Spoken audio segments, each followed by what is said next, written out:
Subscribe to Shunya Academy and Shunya Academy UPSC and press the bell icon to get our regular notifications. Hello दोस्तों, welcome back. तो आप लोगों का वापस से स्वागत है शून्य एकेडमी पर। और आप लोगों का आई होप कि होली आपकी बहुत अच्छी रही हो। तो आज हम लोग शुरू करने वाले हैं 10th मार्च के करंट अफेयर्स, राइट। तो चलिए शुरू करते हैं। उससे पहले मैं कहूँगी कि अगर आप ऐसे करंट अफेयर्स की वीडियो रोज़ देखना चाहते हैं तो just like and subscribe. And अगर आपको कोई भी पीडीएफ चाहिए करंट अफेयर्स की या स्टैटिक की, तो ये हमारे टेलीग्राम चैनल्स हैं जिन्हें आप ज्वाइन कर सकते हैं। आई होप कि आप लोगों ने ज्वाइन कर लिया होगा, अभी तक नहीं किया है तो ज़रूर कर लीजिए। उसके बाद अगर आप कोर्सेज़ के बारे में जानना चाहते हैं तो ये है वेबसाइट shunacademy.in। और इसके अलावा शून्य अकेडमी का अपना एक ऐप है जिसे आप गूगल प्ले से डाउनलोड कर सकते हैं। और अगर आपको किसी भी तरह की क्वेरी है, कुछ भी जानना है, पूछना है, तो ये है फ़ोन नंबर जो 24/7 अवेलेबल है। आप कभी भी इस पर कॉल कर सकते हैं। चलिए तो पहले सवाल से शुरू करते हैं। पहला है, what is the theme of international women's day 2023। तो इंटरनेशनल वुमेंस डे कब आता है? ये आता है आपका 8 मार्च। यस, 8 मार्च। और इसकी इस बार थीम क्या थी? इस बार किसकी थीम थी? Embrace equity. एम्ब्रेस इक्विटी यानी इक्विटी को गले लगाओ, एम्ब्रेस इक्विटी। इसके अलावा अगर कुछ और मैं आपको बताऊं तो ये जो शुरू हुआ है, हम लोग 8 मार्च को मनाते हैं, ये कब से शुरू हुआ है? ये हुआ है आपका 1975 से, जब वुमेंस की पहली कॉन्फ्रेंस हुई थी, यानी कि यूएन की इंटरनेशनल कॉन्फ्रेंस हुई थी। कहाँ हुई थी? क्योंकि बहुत इंपॉर्टेंट है। जो पहली कॉन्फ्रेंस थी वो थी मैक्सिको में, और अभी तक 4 हुई हैं, तो इनके नाम आपको पता होना चाहिए। दूसरी है आपकी 1980 कोपेनहेगन। तीसरी है आपकी 1985 नैरोबी, केन्या। Okay, Nairobi.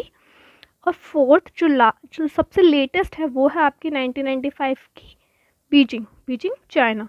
तो ये जो कॉन्फ्रेंस है ये बहुत इंपॉर्टेंट है। ये ऑप्शंस में आ सकते हैं कि कहाँ पे कॉन्फ्रेंस हुई है या फिर नहीं हुई है, इसे याद रखेंगे। चलिए अगला सवाल है हमारा, मेघालय's new chief minister Conrad Sangma belong to which of the following political parties. यानी कि मेघालय के जो सीएम हैं कॉनराड सांगमा, ये इनकी पॉलिटिकल पार्टी कौन सी है? किस पॉलिटिकल पार्टी से ये बिलोंग करते हैं? तो ये है आपकी एनपीपी, नेशनल पीपल्स पार्टी। ठीक है। और इसके बारे में, मेघालय के बारे में, इसके गवर्नर हैं अभी फागू चौहान। और इसमें लोकसभा की 2 सीट है, राज्यसभा की 1 सीट है, क्योंकि ये बहुत छोटा सा एक स्टेट है ये नॉर्थ ईस्ट में। इसके अलावा ये जो पार्टी है एनपीपी, ये बनी है पार्टी 2019 में, यानी कि सबसे नई पार्टी है। आपसे पहले अगर हम उसे नेशनल पार्टी बोलेंगे तो। और इसके फाउंडर थे पीए सांगमा। ठीक है, तो इसे याद रखेंगे। चलिए अगला सवाल है, who has been appointed as the new chief minister of Tripura. यानी कि त्रिपुरा के नए सीएम कौन बने हैं? और ये दूसरी बार इसके सीएम बने हैं मानिक साहा इसके सीएम बने हैं, दूसरी बार बने हैं। ठीक है, तो आपको कुछ चीज़ें पता होनी चाहिए त्रिपुरा के बारे में, जैसे कि कैपिटल क्या है इसकी? कैपिटल है इसकी आगरतला कैपिटल है। और इसके गवर्नर कौन है? गवर्नर हैं सत्यदेव नारायण आर्य। इसके बाद ये पहले एक यूनियन टेरिटरी हुआ करता था त्रिपुरा। और ये यूनियन टेरिटरी कब बना था? 1 नवंबर 1956। ओके, जो एक्ट आया था। और उसके बाद जब ये स्टेट बना है, तो स्टेट बना है ये 21 जनवरी 1972। क्योंकि त्रिपुरा मेघालय ये बहुत इंपॉर्टेंट है, बहुत न्यूज़ में है, तो आपको इनके एटलीस्ट कि ये कब बने हैं और इसके सीएम कौन है ये आपको याद होना ही चाहिए, क्योंकि एग्ज़ाम में आने की इसकी प्रोबेबिलिटी बहुत ज़्यादा। अच्छा, अगला है हमारा सवाल, who is the first women IAF officer to get command appointment. IAF यानी कि इंडियन एयरफोर्स ऑफिसर जिन्हें कमांड अपॉइंटमेंट मिली है, यानी कि अब फ्रंट पे एक फाइटर पायलट बनेंगे और फ्रंट पे लड़ेंगे। तो वो हैं शालिजा धामी। कौन है? शालिजा धामी। अच्छा, जो इंडियन एयरफोर्स है ये कब बना? इंडियन एयरफोर्स बना है आपका 1932 में ही बन गया था। इनफैक्ट मतलब कि आज़ादी से पहले ही ये बॉडी बन चुकी है। और अभी फ़िलहाल में इसके चीफ कौन है? चीफ ऑफ इंडियन एयरफोर्स है VR. Chaudhary. Okay, VR. Chaudhary. चलिए आगे चलते हैं। सवाल है हमारा, Attukal Pongala festival is celebrated in which state. Attukal Pongala नाम का एक फेस्टिवल है और ये बहुत फेमस हुआ है अभी। तो ये कौन से स्टेट में मनाते हैं? ये है आपका केरला, ये है आपका केरला। इसका तो कुछ चीज़ें आपको पता होनी चाहिए इसके बारे में।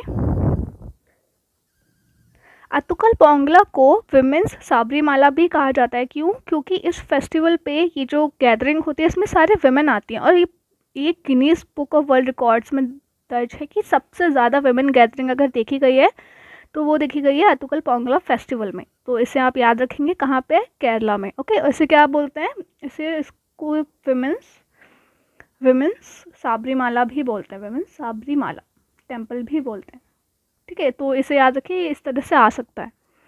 उसके बाद है हमारा सवाल, विच of the following bank completed there first commercial trade in Sri Lanka and in rupees, यानी कि रुपीज़ में हमने ट्रेड किया है श्रीलंका के साथ। तो ये कौन सी बैंक है जिसने ट्रेड किया है? आपको पता है कि जो ट्रेड है वो डॉलर्स में होता है, तो हमने रुपीज़ में किया है। ये बैंक है आपकी स्टेट बैंक ऑफ इंडिया, यानी कि SBI, state bank of India. और स्टेट बैंक ऑफ इंडिया के बारे में अगर थोड़ा सा जानेंगे तो इसके हेडक्वार्टर का है, इसके हेडक्वार्टर है मुंबई में। और ये कब बनी है? ये बनी है आपकी 1 जुलाई 1955।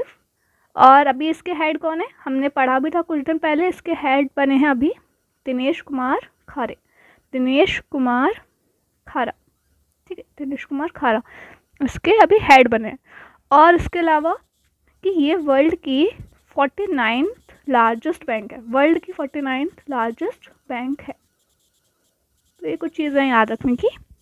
अगला सवाल पे चलते हैं। ये है, India ranks dash in the electoral democracy index 2023, यानी कि वर्ल्ड में कौन सी डेमोक्रेसी, कितनी अच्छी डेमोक्रेसी है उसका एक इंडेक्स होता है। तो उसमें इंडिया की रैंक क्या है? इस बार इंडिया की रैंक है 108, 108 रैंक है इंडिया की। लेकिन एक जो दुख की बात है वो ये है कि इंडिया की रैंक अच्छी होने के बजाय ख़राब हो गई है, यानी कि 2023 में इसकी रैंक 108 है, लेकिन 2022 में इसकी रैंक थी 100।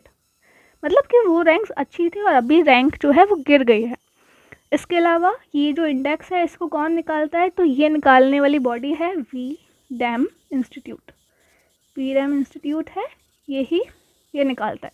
इसके अलावा कुछ चीज़ें जैसे कि पाकिस्तान की जो रैंक है वो है 110, मतलब पाकिस्तान हमसे सिर्फ 2 स्पॉट पीछे है। लेकिन आप जानते हैं कि इंडिया कितनी बड़ी डेमोक्रेसी और पाकिस्तान में कितना मिलिट्री रूल चलता है, तो इसीलिए ये ब्लेम्स लगते हैं कि थोड़ा सा बायस्ड है, पर आपको डेटा याद रखना है इस बारे में। ठीक है, चलिए अगला सवाल है हमारा, with which country India has signed MOU in 3 priority areas of water, lithium and vaccines, यानी कि किस कंट्री के साथ हमने एक MOU, memorandum of understanding sign किया, वो है और किस चीज़ में क्या?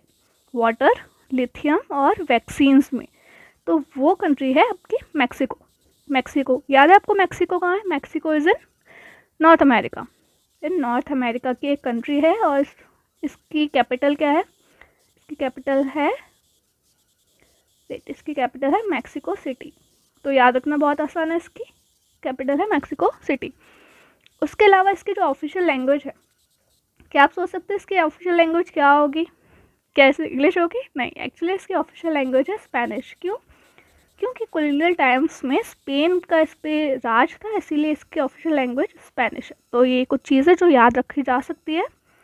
उसके अलावा लिथियम, तो अगर एक तरह से देखा जाए तो इंडिया में लिथियम नहीं पाया जाता, हालांकि कुछ रिजर्व्स कुछ जगहों पे मिले हैं, पर एक तरह से थ्योरेटिकल देखेंगे तो इंडिया में लिथियम रिजर्व्स नहीं है। और सबसे ज़्यादा लिथियम रिजर्व्स कहाँ हैं? तो ये है आपके साउथ अमेरिका में, जो बोलीविया, पेरू, चिली, ये जो एरियाज़ हैं यहाँ पे आपको सबसे ज़्यादा लिथियम मिलता है। उसके अलावा ऑस्ट्रेलिया में मिलता है। ठीक है, तो ये कुछ फैक्ट्स हैं, इन्हें याद रखना। अच्छा चलिए, तो अब मैं आपको बताती हूँ कि कल का जो सवाल था उसका क्या उत्तर है। तो कल क्वेश्चन था, how much has the unemployment rate increased in Feb, यानी कि इंडिया में बेरोज़गारी दर बढ़कर कितनी हो चुकी है, कब? फेब 2023 में।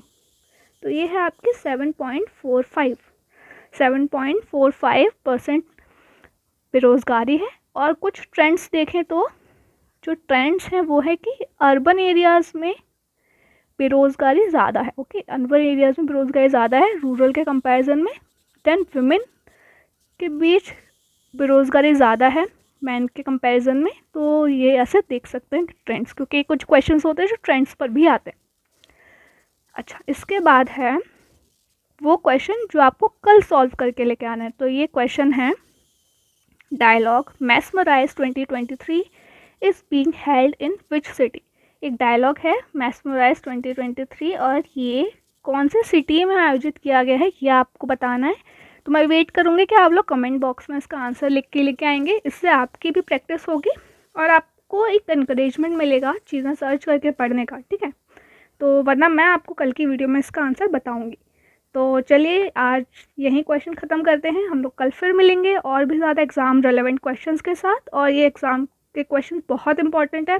आई होप कि आप इन्हें नोट डाउन कर रहे होंगे, क्योंकि रोज़ की वीडियो में से एटलीस्ट 1 या 2 क्वेश्चन आने की तो पूरी 100% प्रोबेबिलिटी है। तो इन्हें मिस मत करिए। ओके, चलिए, thank you and have a nice day and like and share of course. मैं आपको कुछ कोर्सेज़ के बारे में बता दूं जो कि शून्य अकेडमी ने शुरू किए हैं, ताकि आप किसी भी पीएससी की तैयारी कर रहे हैं तो उसमें आपको ये मदद करेंगे। आइए देखते हैं कौन कौन से कोर्सेज़ हैं। तो ये है आपका पहला पीएससी करंट अफेयर्स, जो कि यूपीपीएससी और एमपीपीएससी दोनों के लिए यूज़फुल है। उसके बाद है मध्य प्रदेश स्पेशल, यानी कि अगर एमपी के कोई भी एग्ज़ाम्स आप दे रहे हैं तो उसके लिए मध्य प्रदेश स्पेशल। उसके बाद है यूपीपीएससी प्रीलिम्स 2023 टेस्ट सीरीज़ 2023। अगर आप एम कर रहे हैं तो उसके लिए एक टेस्ट सीरीज़ है। इसके साथ है पॉलिटी थ्रू क्वेश्चंस, यानी कि क्वेश्चंस करके आपको पॉलिटी याद करवाया जाएगा। इसके बाद है उत्तर प्रदेश स्पेशल। उत्तर प्रदेश के कोई भी एग्ज़ाम्स के लिए ये सबसे अच्छा एक कोर्स है। फिर है मध्य प्रदेश स्पेशल और उसके बाद है एक सामान्य हिंदी का पेपर। तो ये सारे पेपर्स हैं, ये सारे कोर्सेज़ हैं जिनके बारे में आपको कुछ भी जानकारी चाहिए तो मैं आपको उसकी साइट यानी कि shunyaacademy.in के बारे में बता चुकी हूँ। और एक नंबर दिया गया है जो यहाँ भी लिखा हुआ है। इस नंबर पे आप लोग कभी भी कॉल कर सकते हैं। तो चलिए आज के लिए हम वीडियो को ख़त्म करते हैं यहीं पे and I hope to meet you soon tomorrow. Thank you. Subscribe to Shunya Academy and Shunya Academy UPSC and press the bell icon to get our regular notifications.